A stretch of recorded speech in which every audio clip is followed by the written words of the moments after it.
Como fica o agronegócio na era do coronavírus? O que as entidades ligadas ao setor agro estão fazendo para que o campo continue produzindo com segurança? E como que está a produção de leite no estado do Paraná?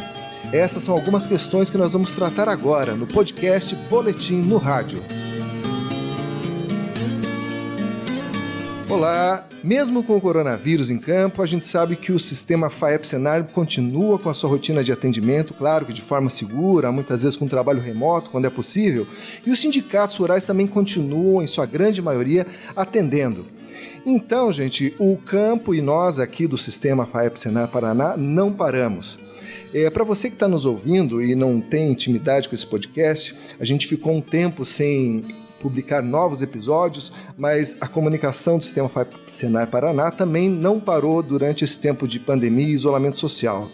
Tanto que nós estamos investindo muito em lives nas nossas redes sociais e tivemos agora a edição do Boletim Informativo número 1512, que traz como tema o agro na era do coronavírus. Participam aqui desse episódio do nosso podcast hoje o zootecnista do Departamento Técnico e Econômico da FAEP, Guilherme Souza Dias. Tudo bem, Guilherme? Olá, André. Boa tarde, ouvintes. É um prazer estar aqui com vocês novamente. E também com Arthur Bergamini, gerente técnico do Senar Paraná. Tudo bem, Arthur? Tudo bom, André? Boa tarde, satisfação estar falando com vocês aqui hoje. E hoje aqui na nossa bancada também temos o jornalista Carlos Filho aqui participando aqui. Boa tarde, André. Tudo bem? É um prazer estar aqui. Maravilha. Arthur, uma pergunta que a gente sempre se pergunta é como é que o Senar, que trabalha com a educação, com a formação rural, que a gente pensa em aula, né? Em sala de aula, que é uma coisa que não está acontecendo, pelo menos na educação formal, como que o Senar está desenvolvendo as suas atividades nesse período de isolamento social, de pandemia? Bom, André, realmente essa situação que a gente está vivendo hoje, ela realmente transcende tudo que a gente já viveu antes. O Senar tem uma peculiaridade que os nossos cursos são muito práticos. O lema do Senar sempre foi aprender a fazer fazendo. Então a gente tem uma grande dificuldade hoje com essa pandemia, impeditivo da gente estar tendo ações presenciais, de conseguir transpor isso para ensino remoto ou outras coisas na grande maioria do nosso catálogo. Mas a gente ampliou o nosso quadro de oferta de cursos na educação à distância, nós estamos adaptando os nossos programas de aprendizagem e de jovens para o ensino remoto, seguindo o que está acontecendo na educação formal. Então a gente está se desdobrando, se reinventando para conseguir continuar atendendo com qualificação, com formação durante esse período. E a gente sabe que a educação à distância, às vezes o pessoal não está muito, não conhece, principalmente o pessoal do campo, às vezes que a gente tem essa impressão que está um pouco mais desconectado, né? Às vezes não conhece essa plataforma que o Senar tem, né? E eu gostaria que você falasse um pouco do Senar Digital, como é que ele atua e onde que o pessoal pode buscar esses cursos e essas informações. Sim, já há algum tempo, André, a gente vem oferecendo a educação à distância. É um grande atendimento nosso no programa Agrinho, que é um programa especial da nossa grade. A gente já tem aí mais de 12 títulos no programa Agrinho, que a gente atende já desde 2010.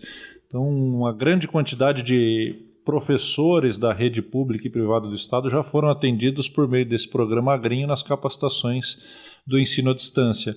Mas, de fato, o nosso produtor rural, o nosso principal público-alvo da grande parte das ações do Senar, a gente ainda tem, em algumas situações do Estado, essa restrição de acesso. A gente vem desenvolvendo, nós temos alguns títulos da área de gestão, alguns títulos da área básica de matemática, que são bases para os nossos programas presenciais. Então, eu estou falando de classificação de grãos, a gente tem uma série de cursos de matemática que são utilizados nos nossos cursos presenciais. Então, as duas modalidades, o EAD e o presencial, são complementares na nossa formação hoje em dia. O que a gente está vendo é que a gente vai ter que investir muito mais na educação à distância. É um outro programa que a gente destaca também, um programa de bastante sucesso que a gente fez para técnicos, um programa de manejo e conservação de solo e água em microbacias, que já é um modelo que a gente chama semipresencial. Né, que a gente tem conteúdos à distância e conteúdos presenciais. Então, o que a gente está vendo é que a gente vai ter que investir mais nessas modalidades e, a partir de agora, desenvolver novos programas na educação à distância. Arthur, você chegou a notar algum aumento na procura por esse tipo de curso? Sim, sem sombra de dúvida, com o cenário da pandemia e a suspensão dos nossos eventos presenciais, a demanda aumentou significativamente para os nossos cursos à distância. E a gente, inclusive, aumentou também a oferta. Então, os nossos cursos, eles não são necessariamente cursos livres, que é uma modalidade de curso à distância, que o participante entra a qualquer momento. Então, todos os cursos existe a figura de um tutor que acompanha as turmas, que orienta, que tira dúvidas dos participantes. Então, a gente ampliou o número de vagas e ampliamos também o número de turmas dentro desses nossos programas à distância agora nesse período da pandemia. André, eu acho que tem uma coisa muito interessante que o Arthur falou, que muitas vezes o produtor pode não encontrar um dos cursos que ele quer fazer na plataforma EAD, mas que o Arthur ressaltou bem ali que esses cursos são base para outros cursos do cenário. Então, aproveitar esse momento aí de isolamento social para fazer esses cursos base, que em breve, com certeza, vamos retomar a nossa normalidade, a nossa vida normal aí, que daí o produtor já vai estar preparado para, com essa base desses 32 títulos, se eu não me engano, né, Arthur? 32 títulos, ele pode estar ainda mais preparado para quando os cursos presenciais aí retomarem o cenário começar a voltar a oferecer esses cursos presenciais. Então se você não pode fazer o presencial, meu amigo, adianta aí o curso à distância, né? E Arthur, a gente sabe também que o Senar ele tem um papel também de orientar os produtores na questão de boas práticas, na questão de segurança, na produção.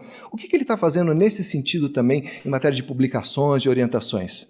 Perfeito, André. Então, diante desse cenário, a gente, em função da suspensão dos nossos eventos presenciais, alguns temas que a gente aborda como boas práticas, foi um tema de uma live que a gente realizou com vocês aqui da comunicação.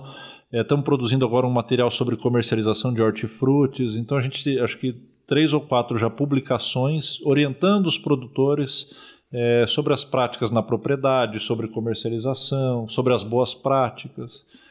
A gente entende, esse programa de boas práticas é um programa especial dentro da grade do Senar, eram programas presenciais e que a gente entende que o produtor que já tinha boas práticas na propriedade, que já tinha passado por esses treinamentos, está enfrentando essa condição agora com mais tranquilidade, ele já estava mais preparado para esse cenário agora de pandemia, o nosso participante do Boas Práticas. E até você, nosso ouvinte, que tem interesse aí nesses materiais, eles estão disponíveis no site do Sistema FAEP Senar na seção Serviços. Lá você encontra não apenas esse material aí que o Arthur acabou de citar, da cadeia de hortifrutis, mas materiais também em questões trabalhistas, né, na época de coronavírus, e outros aí que o Sistema FAEP Senar produziu justamente para orientar os produtores aí numa época de exceção como essa que nós estamos vivendo, né, Arthur?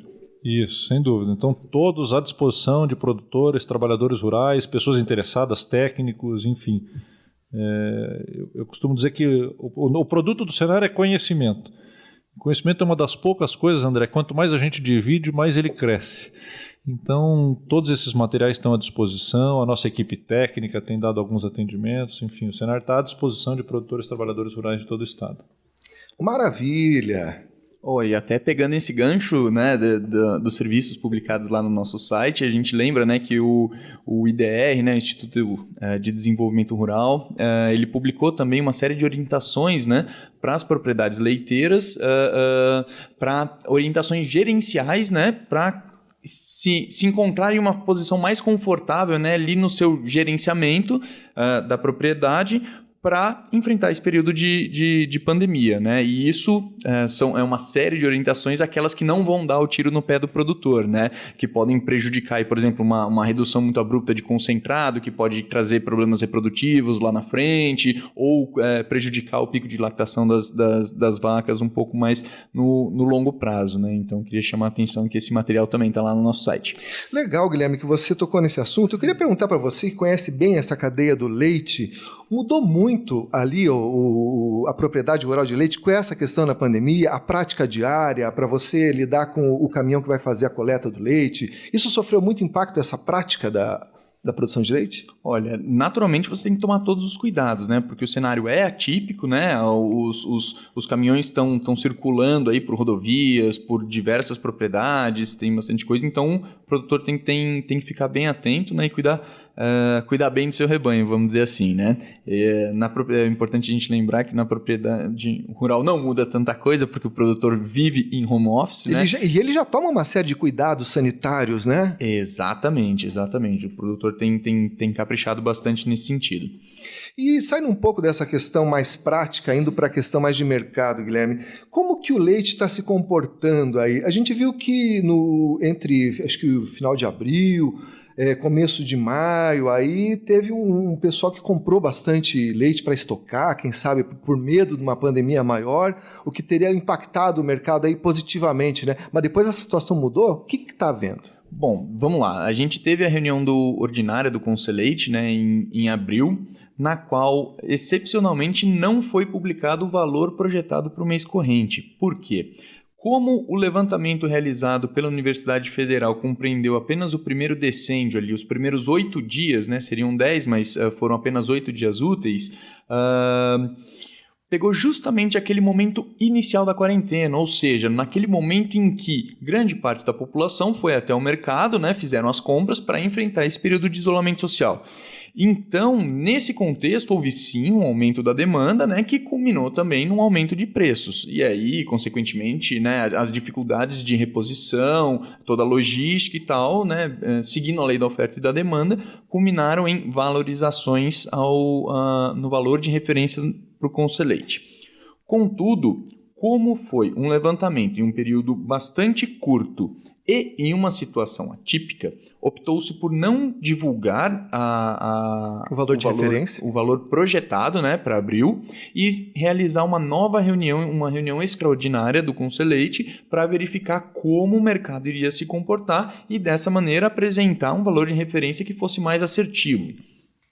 Essa reunião foi realizada e sinalizou um aumento aí na casa dos quase 7% de incremento no valor projetado de abril frente ao valor projetado de março, né? Esse é um valor bastante expressivo, né? Para quem não é do setor de leite aí. Exatamente, foi uma valorização bastante expressiva no valor de referência, né? E a gente chama a atenção que foi um movimento nacional, porque a gente verificou que o Conselheite de Minas Gerais sinalizou um aumento de 5,6%, o de Santa Catarina quase 4%, o Rio Grande do Sul foi o recordista com 9,8% e até o Goiás, que tem uma câmara que acompanha, não é propriamente um Conselheite, mas sinalizou ali 0,18% de aumento. E esses estados que eu mencionei respondem hoje por 70% da produção de leite nacional. Olha. Então você vê que realmente houve um aumento da demanda, e principalmente pelo leite UHT, leite em pó para os domicílios, né, frente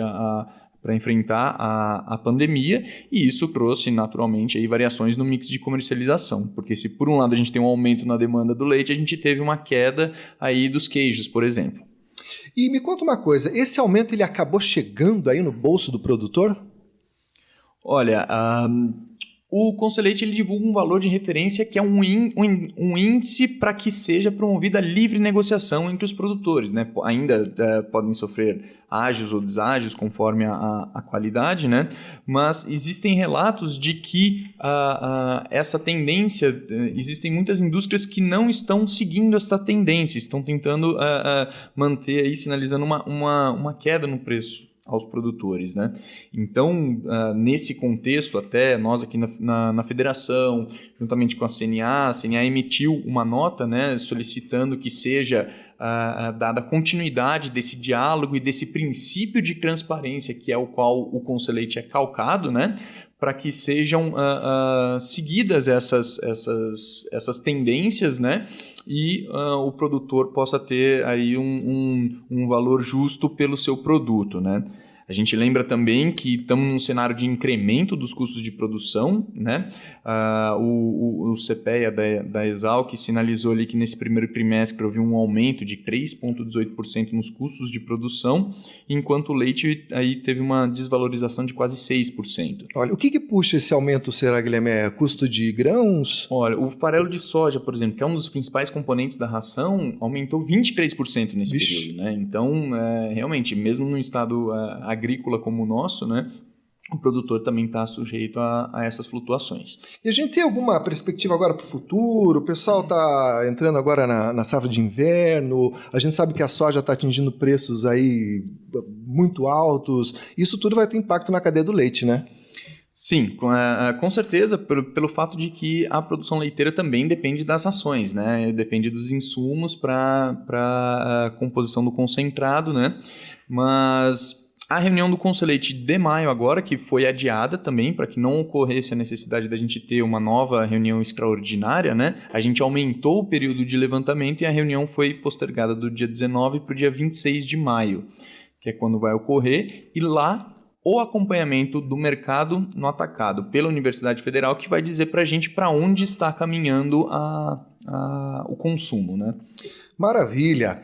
Bem, outro tema aí que merece importância, principalmente para você que é pecuarista, que está nos ouvindo aí, é a campanha de atualização dos rebanhos, que já teve início aí, mas esse ano vai ser um pouco diferente, né, Guilherme, do que o pessoal estava acostumado. Exatamente. Esse ano, né, a gente está em um ano atípico, acho que em todo mundo, né? Para tudo tá atípico, mas a campanha de atualização de cadastro, só trazendo um histórico, ela foi criada em substituição à campanha de vacinação contra a febre aftosa. Então, desde o ano passado, os produtores tinham que comprovar, né, a quantidade de animais de cada espécie que tem na sua propriedade no período de novembro. Contudo, esse ano, dado a pandemia, a campanha vai ser um pouco diferente no sentido da sua duração. Ela vai começou agora no dia 1º de maio e vai até o dia 30 de novembro. E, em função da pandemia também, a ADAPAR tem solicitado, né, tem priorizado que os produtores realizem essa atualização de cadastro de maneira online, né, para evitar o trânsito, evitar se dirigir até a regional da ADAPAR, né, se puder fazer isso eletronicamente, por favor, faça o quanto antes, né? É uma campanha bastante extensa, mas também não podemos deixar para fazer isso de última hora, né? Maravilha! Bem, o nosso podcast está ficando por aqui e eu queria agradecer a participação do pessoal aí, agradecer a participação. Arthur, muito obrigado, venha sempre que você quiser. Carlos, tem um recadinho aí para o pessoal? André, eu só queria deixar um último recado aqui que esquecemos de comentar aqui na parte dos cursos do Senar, que além do nosso site e no portal do Senar Digital, ele também todos os cursos, os 350 e poucos cursos do Senar Digital, do Senar, estão todos no aplicativo do Sistema FAEP Senar. Então você consegue lá também os cursos presenciais, que se Deus quiser em breve aí estaremos juntos novamente, mas também os cursos EAD estão todos no aplicativo do Sistema FAEP Senar, assim como todas as notícias aí que o André, o Guilherme e o Arthur decorreram ao longo desse podcast. Obrigado. E até o próprio podcast, né, querido ouvinte? Se você quer ouvir mais episódios desse podcast, você pode acessar aí o nosso aplicativo ou o site do Sistema FAEP Senar Paraná, ou então as nossas redes sociais, né, no YouTube, no Facebook. Nós estamos aí presentes em várias plataformas, né? E Guilherme, queria agradecer a sua participação e também você já é da casa, né? Você já é aqui, já participou de vários podcasts aí. Quer dar um recadinho? Opa, obrigado, André, mas tem mais uma questão aqui que a gente não comentou, mas isso foi tratado na reunião do Conselheite. O Dr. Ronei, hoje vice-presidente do Conselho aqui, presidente da Comissão Nacional de Pecuária de Leite, ele lembrou que hoje o orçamento para merenda escolar, né, dos municípios, apesar de não estarem ocorrendo as aulas, diversos municípios estão fazendo distribuição de cestas básicas, etc., e existe orçamento para tanto. E quem define os produtos que estão nas cestas básicas é o próprio município. Então, aqueles produtores que têm uma influência, que têm um trânsito legal com as prefeituras municipais, se puderem sugerir a inclusão de produtos lácteos, né, como iogurtes, etc., os sindicatos rurais que estão sempre atuando bastante aí, se quiserem procurar as prefeituras municipais para sugerir que sejam inclusos, às vezes até produtos locais ali, né? Nessas cestas básicas, na merenda escolar, seria uma boa estratégia, né? Para a gente conseguir auxiliar a demanda, né? Para ter um escoamento melhor aí dos produtos lácteos derivados. Olha, essa dica é muito boa, hein, meu amigo? Você que está no interior, às vezes nesse período de pandemia, o mercado acaba sofrendo é afetado, né, de alguma forma, você está com dificuldade de escoar o seu produto, essa é uma oportunidade maravilhosa, né? Então é isso, minha gente. Queria agradecer aí a presença dos nossos amigos de bancada, a presença de você, ouvinte, falar que na semana que vem, talvez, a gente volte com mais um podcast e que nós estamos presentes nas nossas redes sociais e no site www.sistemafaep.org.br. Muito obrigado, até a próxima!